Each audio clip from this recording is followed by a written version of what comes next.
प्यारे बच्चों नमस्कार। मैं अंकित दुबे आपका स्वागत करता हूँ। ये क्लास है पॉलिटी की, जो कि यूपी ट्रिपल एस सी पेट को टारगेट करते हुए हम चला रहे हैं।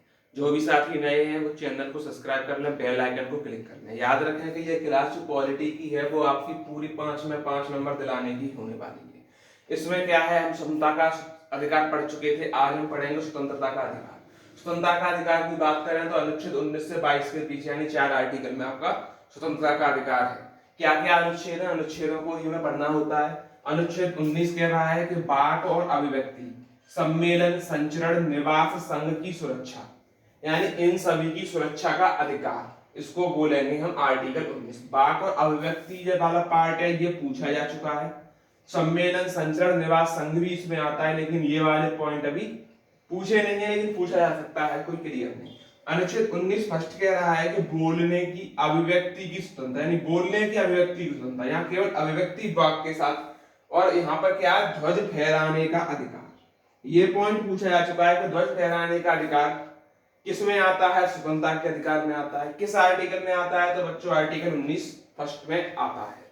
ठीक, यहां तक क्लियर हो गया होगा आप लोगों को। आगे चलते हैं, आर्टिकल 20 की तरफ चलते हैं, जो कि दूसरा अनुच्छेद हमारा माना जाएगा।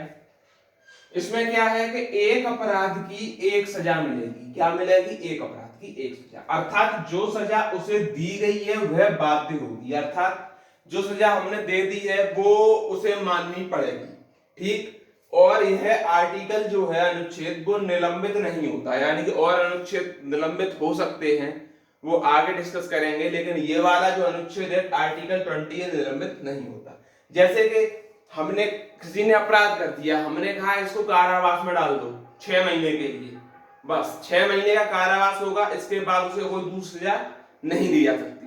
और दूसरी तब दी जाएगी जब अगर वो दोबारा अपराध करे तब, इससे पहले नहीं। तो बस यही इसमें कहा गया है। आगे चलते हैं, देखिएगा अनुच्छेद 21 की तरफ चलते हैं। कौन सा अनुच्छेद है? 21। क्या कहता है? प्राण और देहिक को छीना जा सकता है विधि द्वारा स्थापित प्रक्रिया से। इसका मतलब ये है कि जो स्वतंत्रता प्राण और देहिक की है उसको हमसे छीना जा सकता है। आत्महत्या और दूसरों की हत्या नहीं कर सकते। इस आर्टिकल में सीधा लिखा है कि आप आत्महत्या, खुद की हत्या, दूसरों की हत्या नहीं कर सकते। विदेश जाने का अधिकार, ये आर्टिकल 21 में ही आता है, और इंपोर्टेंट है, ये वाला आर्टिकल पूछा गया है या पूछा भी जा सकता है।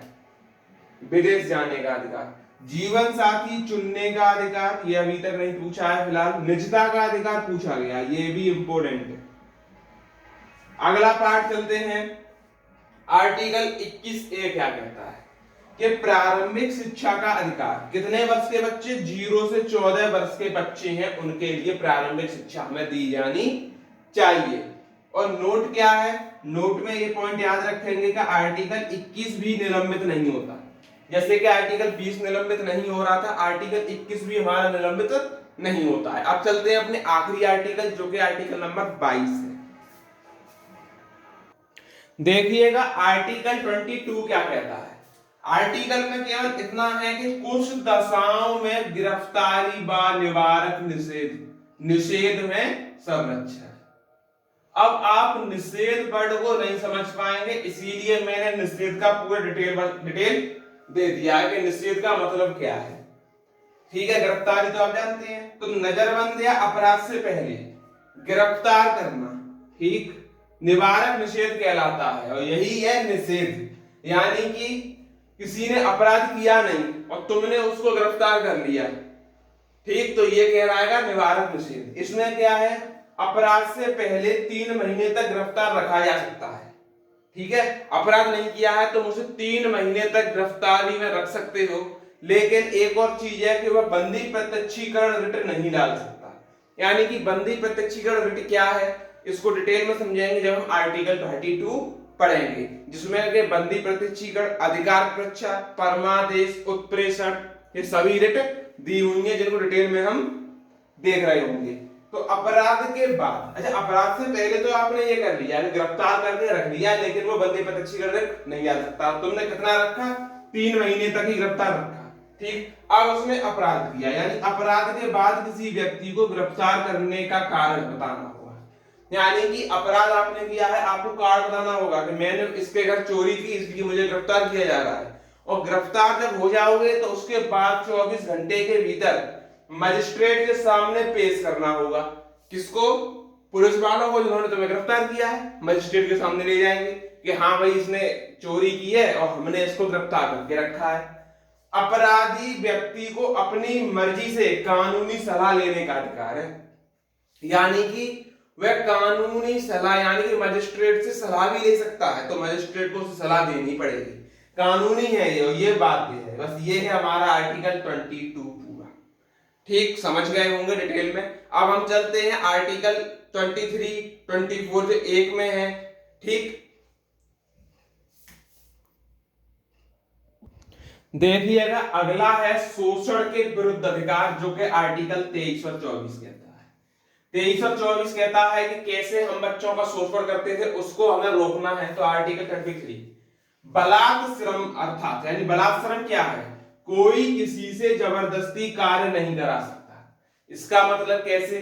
जैसे कि आपके पास पगार नहीं है, पैसा नहीं है देने के लिए, तो आप किसी से कार्य नहीं करा सकते। जैसे कि आपने कार्य कराया, आपको पैसे आप नहीं दे रहे हैं, तो ये चीज गलत है, इस पर प्रतिबंध लगाया गया।